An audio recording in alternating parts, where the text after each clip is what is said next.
आज हम मीडियन पढ़ेंगे। Median is the measurement of central tendency. It's divide series into two parts. It is a middle item of series. कोई भी series है उसका जो मिडिल आइटम होता है वो मीडियन होता है। The item given above the median and the below the median are equal. जो भी मीडियन होता है उसके ऊपर के जो आइटम्स होते हैं और नीचे का items are equal. For example हमारे पास एक छोटे से एक सिंपल सी सीरीज है 8, 9, 10, 11, 12। ये 5 स्टूडेंट्स के स्कोर हैं। अगर हम इसको देखते हैं तो जो बीच का नंबर है जो मिडिल आइटम है दैट इज द 10। तो 10 इज अ मीडियन और मीडियन के अपर उसके नीचे और ऊपर दोनों ही इक्वल आइटम्स हैं, इसीलिए both are equal. Both sides are equal, यानी जो मीडियन होता है उसके अबोव एंड बिलो दोनों ही तरफ इक्वल नंबर होते हैं।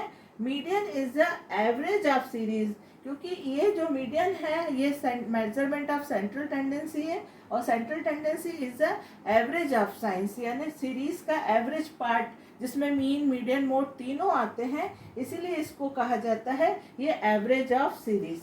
ओके, हम मीडियन को 3 सीरीज में देखेंगे। सबसे पहले हम अनग्रुप डाटा में देखेंगे, फिर डिस्क्रीट सीरीज में कैलकुलेट करेंगे मीडियन, और ग्रुप डाटा में करेंगे।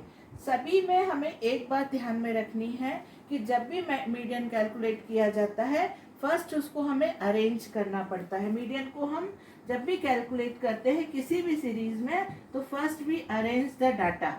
अरेंज द डाटा हम उसको कैसे अरेंज करते हैं, या तो हम असेंडिंग ऑर्डर में करते हैं या डिसेंडिंग ऑर्डर में करते हैं। बट फर्स्ट इज ये हमेशा ध्यान में रखिए कि कोई भी आपको सीरीज दी है, चाहे अनग्रुप डाटा में है आप डिस्क्रीट सीरीज में कैलकुलेट कर रहे हैं, चाहे ग्रुप डाटा में सीरीज में आप मीडियन को कैलकुलेट कर रहे हैं, हमें अरेंज करना है सीरीज को, डाटा को किस उसमें करना है, असेंडिंग ऑर्डर में और डिसेंडिंग ऑर्डर।